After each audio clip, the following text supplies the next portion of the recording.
xaflad baa wada qabateen ardaydaasi maanta soo dhawow waa mahadsantihiin bismillahi raxmaan raxiim waa dhowahay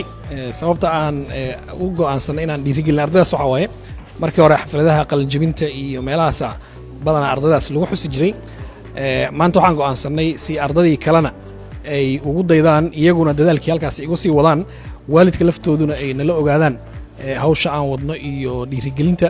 oo dadaalka dhinacooda ay ka bixiyaan waalidiinta kalena ay arkaan ay dhahaan annaguna waa inaan dhiirigelino ardadii waa inaan ku dhiirigelino waxbarashadii iyo dadaalkii sidaas ayaan barnaamijkan u qabanay si ardaydu ay dadaalkii u laba jibaaraan sidoo kalena barnaamijkan keliya xafladda iyo ardaydii iyo waalidka la isu keena ayaa cusube sida aan bilowgiiba sheegay waxaa jaamacaddu ay samayn jirtay dhiirigelintan iyo ardada in lacagta loo dhaafo markii la bilaabay jaamacadda 2012 ilaa hadda arday walba kaalinta koowaad galo saas ayaa jaamacadda u dhiirigelin jirtay marka hadda waxaan kusoo kordhinay uun si aan u baahino oo dad badan ay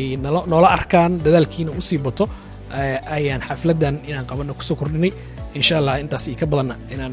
sanadaha soo socda qabanaan rajaynaynaa waa mahadsantiin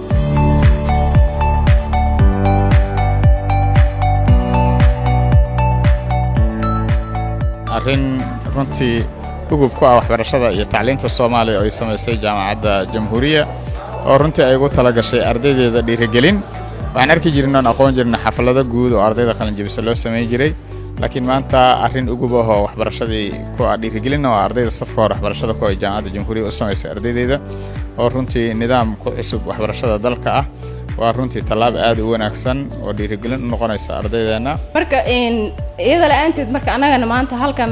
maana soo gaarteen maxaa yeelay dadaal badan iyo macallin khabiir ah hadii aanan lagu keenin waxba ma tihid maanta waxbana waxa laga yaabaa inaadan waxa lagu dhigay waxbana aadan ka fahansaneyn waxna aadan ka aqoonin balse macallinku uu ka fiican yahay markii lagu keeno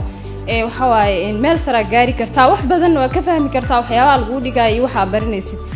ما شاء الله جامعتنا وفرح سنهاي ما شاء الله سمستر كورونا وحن قادنا العلامبو سكولشيب بانكو هلني حدنا سكولشيب هلني